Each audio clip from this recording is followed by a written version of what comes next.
जैसे फैंस के पास कोई जवाब नहीं है, वैसे उसका आंसर मुझे भी नहीं पता जनरली। शी वॉज इनसिक्योर कि आपको ज़्यादा प्यार मिल रहा था, आपको ज़्यादा स्क्रीन स्पेस मिल रहा था, तो इस चीज़ से उनको इनसिक्योरिटी हुई। आई डोंट नो, पर वो क्या सोचती थी, उनके मन में क्या था। तो मैंने तो अपना काम प्रॉपरली किया, मैंने अपने रिश्ते बहुत अच्छे से निभाए। टीआरपी की जिम्मेदारी किसी एक के हाथों में नहीं होती, this is a team work. TRP गिरती भी है तो it's a team work. Priority वाली बात जो आपने पूछी, आई मीन कहीं ना कहीं हद तक ये सच है, बाकियों से पहले उनका काम थोड़ा जल्दी ख़त्म किया जाए, या फिर उनको जल्दी फ्री किया जाए, या उनके सीन्स पहले निपटाए जाए। तो ऐसा था, ऐसा होना तो नहीं चाहिए, क्योंकि टाइम की वैल्यू सबके पास ही सबको होनी चाहिए। जैसा आपने हमसे 3 साल का प्रॉमिस लिया है, तो आप भी उतना ही प्रॉमिस कीजिए, क्योंकि दिस इज़ वेरी अनफेयर। आप किसी इंसान के इमोशंस के साथ खेलना सही नहीं है बिल्कुल, और वही मेरे साथ हुआ। तो किसी के सपने तोड़ना अच्छी बात नहीं है। Hi, this side Alisha Parveen and you are watching me on Bollywood Spy. Hello everyone, welcome to Bollywood Spy. मैं हूं निशा और इस वक्त मेरे साथ है अलीशा परवीन। तो वेलकम है आपका बॉलीवुड स्पाई पे। Thank you. सबसे पहला सवाल तो यही पूछूंगी, कैसे हो आप? मैं बिल्कुल ठीक हूँ, आप कैसे? हम ठीक है, लेकिन आपने कहा मैं बिल्कुल ठीक हूँ, लेकिन आपके फैंस जो है वो ठीक नजर नहीं आ रहे। जब से आपके बाहर आने की खबर उन्होंने सुनी है, जी वो जी। थोड़े से दुखी हो गए और जानना चाहते हैं कि क्या वजह थी जो ऐसे अचानक आपका एग्जिट हो गया। आई थिंक वजह तो अब तक सबको पता चल ही गई होगी कि कुछ वजह नहीं थी, तो कोई रीज़न था नहीं। आई मीन मैं फर्स्ट डे से यही बोलती आ रही हूँ, क्योंकि रीज़न जेन्युइनली मुझे खुद नहीं पता कि क्या रीज़न रहा है। मुझे खुद नहीं बताया गया कि प्रॉब्लम क्या थी या रिप्लेस करने की वजह क्या है। बस रातों रात ये डिसीजन लिया गया और रिप्लेस कर दिया गया। तो जैसे फैंस के पास कोई जवाब नहीं है, वैसे उसका आंसर मुझे भी नहीं पता जनरली। काश होता तो मैं भी जवाब दे पाती, पर सीरियसली कोई रीज़न नहीं था, कोई वजह नहीं थी। 1% भी पता नहीं था कि ऐसा कुछ होने वाला है, पर रातों रात ऐसा हो गया। मतलब इस चीज़ का मुझे भी कोई आइडिया नहीं था। जब आप एक शो करते हो तो कॉन्ट्रैक्ट वगैरह तो आपको मिलता ही है। हुँ। तो कहीं उस कॉन्ट्रैक्ट में मेंशन था, या फिर क्या कोई रीज़न ऐसा हो सकता है, या आपको कहीं इशारा दिया गया हो कि ये वजह हो सकती है आपके एग्ज़िट से? कुछ आपको ऐसा फ़ील हो रहा है कि ऐसा कुछ? नहीं, I genuinely I will say कि ऐसा कुछ भी नहीं था। ऑफ कोर्स कॉन्ट्रैक्ट में होता है, जैसे मेरा 3 इयर्स कॉन्ट्रैक्ट था कि मैं 3 साल तक शो छोड़ नहीं सकती, पर उन्होंने 1 सेकंड में निकाल दिया। ऑफ कोर्स कुछ टर्म्स एंड कंडीशंस तो होते ही हैं, और मुझे तो दूर-दूर तक कोई आइडिया नहीं था, कोई भनक नहीं थी कि ऐसा कुछ होने वाला है, कोई प्रॉब्लम नहीं था, सब कुछ स्मूथ चल रहा था। एवरीथिंग वाज़ गोइंग वेल, पर सडनली मुझे बुला के बता दिया जाता है कि हम आपको रिप्लेस कर रहे हैं। कल से जो राही प्ले करेंगी, कल से उनका शूट भी है। तो लाइक ये अब तक जो था यही आपका लास्ट था। तो कोई आइडिया नहीं था, कोई रीज़न नहीं था, कुछ वजह नहीं दी गई, पर बस उन्होंने ये डिसाइड कर लिया कि मुझे रिप्लेस करना है। आपने कहा कि कोई वजह नहीं थी, लेकिन रिपोर्ट के मुताबिक ऐसा सुनने को आ रहा है कि आपके जो परफॉर्मेंस थे, स्पेशली हुँ। इमोशनल सीन को लेके जो मेकर्स थे वो सैटिस्फाई नहीं थे। हुँ, हुँ। तो ये एक वजह बताई जा रही है, इस पे आप क्या कहेंगे? This is completely false news, क्योंकि एज़ एन एक्टर, और जब आप काम करते हैं, इतने डायरेक्टर्स होते हैं, जैसे मैं बचपन से काम करती आ रही हूँ, मेरा जो सबसे स्ट्रॉन्ग साइड है दैट इज़ इमोशनल सीन्स। तो आई नो कि जब मैं कोई इमोशनल सीन करती थी, तो जो व्यूअर्स थे या फिर ऑडियंस थी, वो कितना अप्रिशिएट करते थे, मेरे डायरेक्टर्स कितना अप्रिशिएट करते थे, क्योंकि वो एक मेरा स्ट्रॉन्गेस्ट पार्ट था, कोई भी इमोशनल सीन प्ले करना। तो आई डोंट नो, अगर ये वजह दी गई है तो ये वजह कोई मायने नहीं रखती है, क्योंकि जिन्होंने मेरा परफॉर्मेंस देखा होगा या जिन्होंने मेरे साथ काम किया होगा, दे नोज़ वेरी वेल कि ये वजह बिल्कुल नहीं रही होगी। रिपोर्ट्स का ये भी कहना है मैम कि आपके जो एग्जिट का इन्फ्लुएंस है वो रूपाली मैम ने किया है। इसे आप कितना सच मानती हैं? मैं खुद फर्स्ट डे से यही बात सुनती आ रही हूँ, मैंने हज़ारों कमेंट्स पढ़े, उसमें सबने यही बोला है कि शी इज़ बिहाइंड हर, और she is behind this, sorry, कि उन्होंने ही करवाया है, या शी वॉज़ इनसिक्योर कि आपको ज़्यादा प्यार मिल रहा था, आपको ज़्यादा स्क्रीन स्पेस मिल रहा था, तो इस चीज़ से उनको इनसिक्योरिटी हुई। तो इन इस चीज़ के पीछे मेरे निकलने की वजह वो है।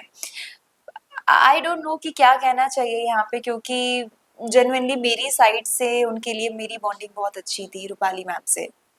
आई डोंट नो पर वो क्या सोचती थी, उनके मन में क्या था। तो मैंने तो अपना काम प्रॉपरली किया, मैंने अपने रिश्ते बहुत अच्छे से निभाए, एज एन एक्टर की ड्यूटी बहुत अच्छे से निभाई। आई डोंट नो इस बात में कितनी सच्चाई है, सच है या झूठ है, but I don't know, but God knows everything कि क्या सच है क्या झूठ।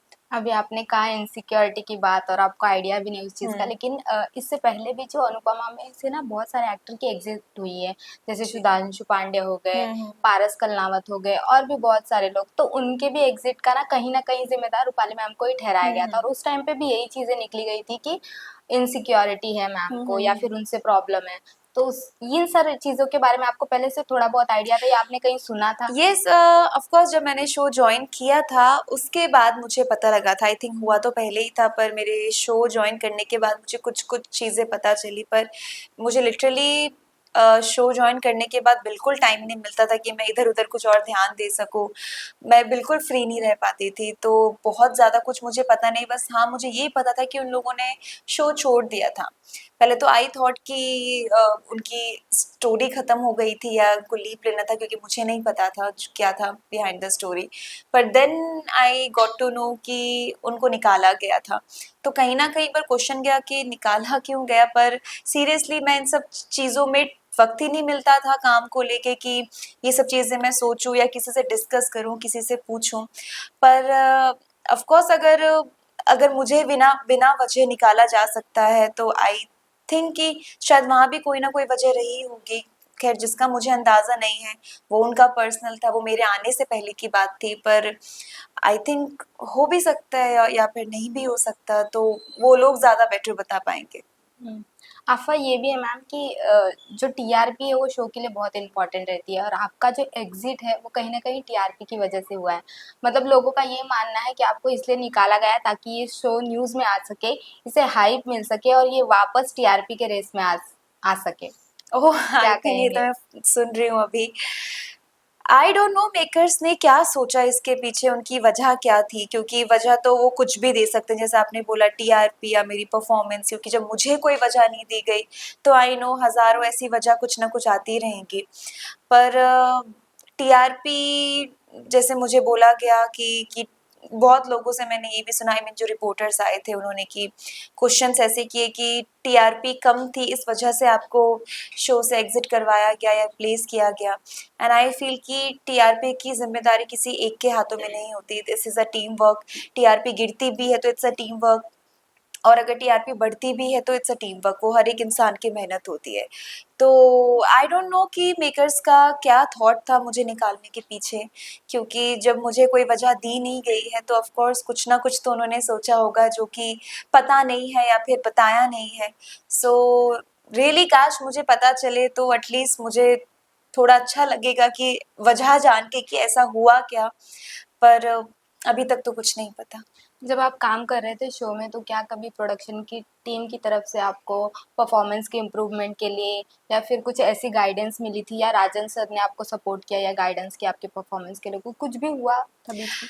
नहीं, परफॉर्मेंस के लिए कभी कोई डिस्कशंस नहीं हुई। ऑफ कोर्स जब मुझे इस शो में लिया भी गया तो ऑफ कोर्स परफॉर्मेंस की वजह से ही लिया गया। ऑडिशंस हुए, मॉक शूट हुए, किसी की सिफारिश से तो मैं नहीं आई थी। तो ऑफ कोर्स परफॉर्मेंस देख के लिया गया था, पर परफॉर्मेंस कुछ और बेटर करनी है या कुछ करना है, ऐसी हमारी कभी कोई बात नहीं हुई। मुझे मेरे डायरेक्टर्स ने हमेशा अप्रिशिएट किया और ऑडियंस थी उन्होंने हमेशा अप्रिशिएट किया, को-एक्टर्स ने अप्रिशिएट किया। राजन सर जब भी मिलते थे बस वो मुझे और शिवम को बस एक ही बात बोलते थे कि हमें और आगे लेके जाना है और आगे लेके जाना है, हम कैसे कर सकते हैं, रील्स बनाइए। या एज ए मेंटोर वो तो ऑफ कोर्स गाइडेंस देंगे ही देंगे कि हम कैसे और आगे लेके जा सकते हैं। पर यस, इंडिविजुअली परफॉर्मेंस को लेके कभी कोई ऐसी डिस्कशन या कभी कोई ऐसी बातचीत नहीं हुई, क्योंकि आई नो दैट कि मैंने मेरे काम के लिए, मेरी परफॉर्मेंस के लिए बहुत मेहनत की है। तो मैं कभी किसी को ऐसा मौका ही नहीं दूंगी कि कोई कुछ बोल सके। ऑफ कोर्स कहीं भी गलती होती है तो डेफिनेटली कुछ सीन सही से नहीं कर पाती, तो ऑफ कोर्स उसके लिए डायरेक्टर्स हैं, वो आपको करेक्ट करवाती। इवन मुझे क्या, सबको करेक्ट करवाते हैं बिकॉज दे आर डायरेक्टर्स। पर ऐसा इंडिविजुअली कि मुझे किया जाए या मुझे परफॉर्मेंस के लिए बोला जाए, ऐसा कभी कुछ नहीं हुआ। जब हम एक जगह काम करते हैं मैम तो वहाँ के इन्वायरमेंट से हम यूज टू हो जाते हैं, लेकिन जब हमारे साथ कुछ गलत होने वाला रहता है तो कुछ सेंस होता है हमें। तो जब आप शूट कर रहे थे तो इस दौरान कहीं कुछ आपको वहाँ के लोगों में कुछ डिफरेंस बिहेवियर में या फिर कुछ फील हुआ कि ऐसा आज अलग बर्ताव है बाकी वर्किंग डे से, ऐसा कभी फील हुआ आपको? सी मेरा फर्स्ट टू लास्ट डे तक ऐसे मैं हमेशा सेम ही रही हूँ, क्योंकि मुझे फर्स्ट डे से लेके जिस दिन मेरा लास्ट डे तक मुझे जेन्युइनली बिल्कुल टाइम नहीं मिलता था सेट पे, बिल्कुल भागम दौड़ी, अपने लिए ही टाइम नहीं मिलता था। शॉट दिया, शॉट कट हुआ, मैं थोड़ी इंट्रोवर्ट हूँ तो मैं अपने जोन में बैठती थी, या मुझे स्क्रिप्ट्स याद करनी है या कुछ भी, तो बहुत ज़्यादा डिटेल्ड बातें मेरी किसी से नहीं होती थी। सबसे मेरा एक अच्छा हेल्दी रिस्पेक्टफुल प्रोफेशनल बॉन्ड था वहाँ पे, एक सब फैमिली की तरह थे, फ्रेंड्स की तरह थे। तो मुझे खुद इतना टाइम ही नहीं मिल पाया, या मैं इतना कुछ देखती ही नहीं कि कुछ डिफरेंस पता लग सके, क्योंकि ना इतना टाइम होता था, ना इतनी फ्री रहती थी कि इन सब चीज़ों में मैं ध्यान लगा पाऊँ। और जब कोई हिंट ही नहीं था, कोई भनक तक नहीं थी, तो आपके माइंड में आता ही नहीं है। वो एक नॉर्मल डे की तरह ही था। इवन जो मेरा लास्ट डे था, मुझे कभी कभी फील होता है कि मैं अपना लास्ट डे एंजॉय तक नहीं कर पाई, क्योंकि मुझे खुद नहीं पता कि वो मेरा लास्ट डे था। नॉर्मली आई, भागी भागी घर आई, देन तो it was like a normal day. तो ऐसा मुझे कुछ भी फील नहीं हुआ। अभी कुछ देर पहले आपने बोला कि मेरी रूपाली मैम से ना बॉन्ड अच्छी थी, तो सेट पे वो किस तरीके से आपके साथ रहती थी? क्या आपके कभी मुठभेद थे उनके साथ, या फिर कोई सीन्स को लेके क्रिएटिव डिफरेंस दिखाई दिए थे? क्या उनको ज्यादा प्रायोरिटी मिल रही थी, ऐसा कुछ आपको महसूस हुआ? हाँ, जैसे मैंने बोला कि मेरा बॉन्ड अच्छा था उनसे, एक बंगाली बंगाली वाला बॉन्ड था हमारा। माँ बेटी तो थे ही ऑन स्क्रीन, तो मैं जैसे बहुत ही कम बात करती थी नॉर्मली सबसे, क्योंकि टाइम नहीं होता था और बहुत लिमिटेड बातें ही मैं करती थी। पर जितनी होती थी बहुत अच्छी बातें होती थी, और बहुत अच्छा टाइम होता था साथ में। तो आई थिंक मेरी साइड से तो ऐसा कभी नहीं रहा। और प्रायोरिटी वाली बात जो आपने पूछी, आई मीन कहीं न कहीं हद तक ये सच है, क्योंकि she is a senior actor और काफ़ी वक़्त दिया है उन्होंने इस शो को। काफ़ी पुरानी रह चुकी हैं, तो ऑफ़ कोर्स उनका होता था कि बाकियों से पहले उनका काम थोड़ा जल्दी ख़त्म किया जाए, या फिर उनको जल्दी फ्री किया जाए, या उनके सीन्स पहले निपटाए जाएँ, तो ऐसा था। बट आई थिंक सही भी है या गलत भी, आई डोंट नो। आई मीन ऐसा होना तो नहीं चाहिए, क्योंकि टाइम की वैल्यू सबके पास ही सबको होनी चाहिए। सभी बिजी होते थे, and I am the only person on set की जो मैं सबसे पहले सेट पे आती थी और सबसे लास्ट में जाती थी। और मुझे तो बहुत रेयर ऐसा कभी होता था कि मैं सेट पे थोड़ी देर सो गई या मुझे थोड़ा रेस्ट मिला। तो ऑफ कोर्स ऐसी कुछ कुछ चीज़ें थी, पर आई थिंक ये सब चीज़ें इतनी मैटर नहीं करती है जब आप एक अगर आप किसी एक हेल्दी इन्वायरमेंट में हो। पर रातों रात ऐसा कुछ हो जाना, और मुझे बाद में किसी के थ्रू पता चला कि प्रोडक्शन में या जो अपनी टीम थी उनको बहुत टाइम पहले से ही पता था कि मैं रिप्लेस होने वाली हूँ, बट उन्होंने मुझे नहीं पता लगने दिया। तो इट वाज प्री प्लान्ड। तो गॉड नोज की सच्चाई क्या थी, इसके पीछे कौन था, या फिर रीज़न क्या था। अभी आपने कहा कि प्रायोरिटी मिलती थी उनको, तो कहीं आपने डोमिनेंस या ओवरशैडो फील किया रूपाली मैम को लेकर, या हाँ, किसी भी चीज को लेकर? नहीं, सीरियसली मैं ध्यान ही नहीं देती कि अगर शायद किसी को फ़ील हो भी रहा हो तो आई थिंक वो उनका मैटर है, या वो उनकी प्रॉब्लम है अगर उनको फ़ील होता है। मेरा काम है अपना परफ़ॉर्म करना, परफ़ॉर्मेंस देना, एक अच्छे एक्टर की तरह उभर के आना, या अपने कैरेक्टर के साथ जस्टिस करना। तो मैं इतने अपने में होती थी कि अगर कभी किसी को ऐसा फ़ील भी हुआ हो तो मैंने ध्यान नहीं दिया सीरियसली, क्योंकि मैं बहुत लोगों में उनके पर्सनल स्पेस में घुसती नहीं हूँ, तो मुझे टाइम लगता है ये सब चीज़ें थोड़ा समझने में, या लोग मेरे बारे में क्या सोच रहे हैं वो समझने में। और सेट पे मैं लिटरली इतनी बिजी होती थी कि टाइम निकालना बहुत मुश्किल हो जाता था, कि ये सब सोचना समझना कि ऐसा कुछ हो रहा है सेट पे, ये सब सोचना मुश्किल होता था। तो मुझे नहीं लगा, आई मीन हुआ भी हो तो मैंने कभी इतना ध्यान नहीं दिया इस चीज़ों पे, क्योंकि 2 ढाई महीने एक बहुत ही कम वक्त होता है, और इस कम वक्त में इतनी चीज़ें हो जाना आपके साथ। और अब जैसे आप बोल रहे हो तो हाँ, शायद मैं सोचूंगी भी ऐसा कभी कुछ हुआ हो, पर क्योंकि टाइम ही नहीं होता था, वक्त ही नहीं होता था, तो कभी मौका ही नहीं मिला ये सब सोचने का। 2 ढाई महीने जब हम किसी के साथ काम करते हैं तो थोड़ी बहुत तो बॉन्डिंग हो ही जाती है उनके साथ। बिल्कुल। तो क्या आपके एग्जिट के बाद उनका कॉल आया आपको रूपाली मैम का? नहीं, उनका कॉल तो नहीं आया। मैसेज वगैरह एनीथिंग? मैसेज एक मैंने जो स्टोरी डाली थी जब फर्स्ट डे में रिप्लेसमेंट की, तो मेरी स्टोरी पे उनका कमेंट सॉरी रिप्लाई आया था, दैट वाज, और मैं समझ नहीं पाई उनका रिप्लाई क्या था एक्चुअली। उन्होंने कुछ तो भेजा डॉट था, डॉट। लाइक वो डॉट डॉट या डॉट, मैंने सबको वही बताया, तो मैं समझ नहीं पाई कि उसका क्या मतलब था, तो बस उतना ही।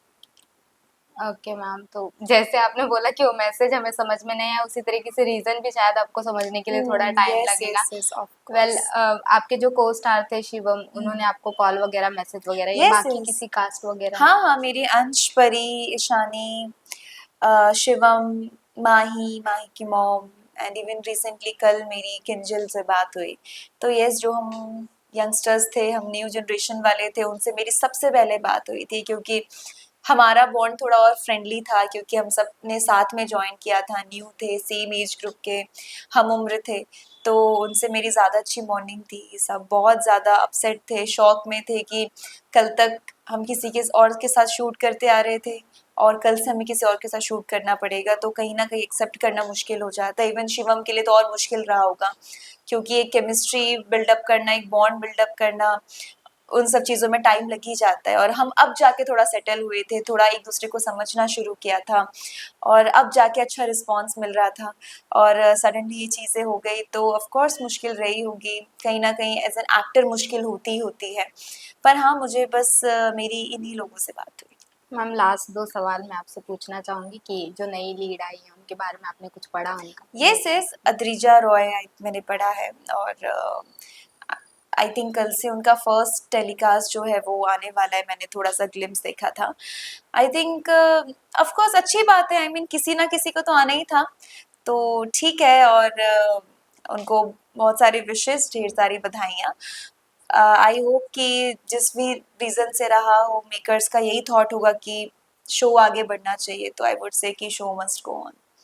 अनुपमा एक बहुत अच्छा शो था, बट मैम मैं यही पूछूंगी कि फ्यूचर में अगर आपको राजन शाही सर के साथ फिर से काम करने का मौका हम्म, मिले, तो क्या आप वो ऑफर एक्सेप्ट करेंगे इन सब चीज़ों के होने के बाद ऑफ भी? कोर्स थोड़ी मुश्किल तो होगी कहीं ना कहीं, पर हाँ, एज ए मेंटोर वो बहुत अच्छे रहे, बहुत चीज़ें सिखाई हैं उन्होंने, बहुत चीज़ों में अच्छी अच्छी बातें सिखाई हैं, बातें बताई हैं, तो डेफिनेटली। पर हाँ, अगर वो श्योरिटी हो कि भाई आप रातों रात रिप्लेस नहीं कर रहे हैं, जैसा आपने हमसे 3 साल का प्रॉमिस लिया है, तो आप भी उतना ही प्रॉमिस कीजिए, क्योंकि दिस इज़ वेरी अनफेयर। आप अनफेयर, आप किसी इंसान के इमोशंस के साथ खेलना सही नहीं है बिल्कुल, और वही मेरे साथ हुआ।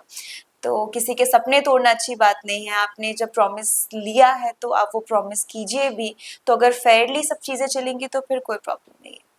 Thank you so much ma'am, आपको ऑल द बेस्ट कहूँगी मैं कि थैंक यू। आप जल्दी से कम बैक करो, हम यस, वापस से मिले और ऐसे इंटरव्यू करें। बिल्कुल बट लास्टली जो बिल्कुल। फैंस आपको इतना प्यार करते हैं और आपके जाने के बाद बहुत ज़्यादा दुखी है, उन्हें क्या यस, कहना चाहोगे आप? आई मीन मैं फर्स्ट डे से ही, जब से ये चीज़ें हुई है, मैं तब से कमेंट्स पढ़ रही हूँ, हर जगह रिएक्शंस देख रही हूँ, तो मेरे लिए अनबिलीवेबल हो गया कि इतने कम टाइम में लोगों का ये सपोर्ट देख के, इतना प्यार देख के कि नहीं प्लीज़ हमें तो हमारी राही चाहिए, वरना हम शो नहीं देखेंगे, आज से शो देखना बंद।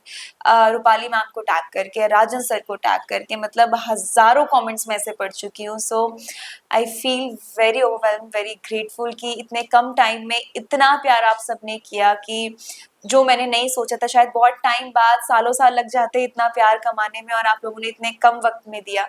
सो आई एम वेरी ग्रेटफुल, उसके लिए thank you so much. Thank you so much ma'am, thank you and all the best. Thank you, thank you.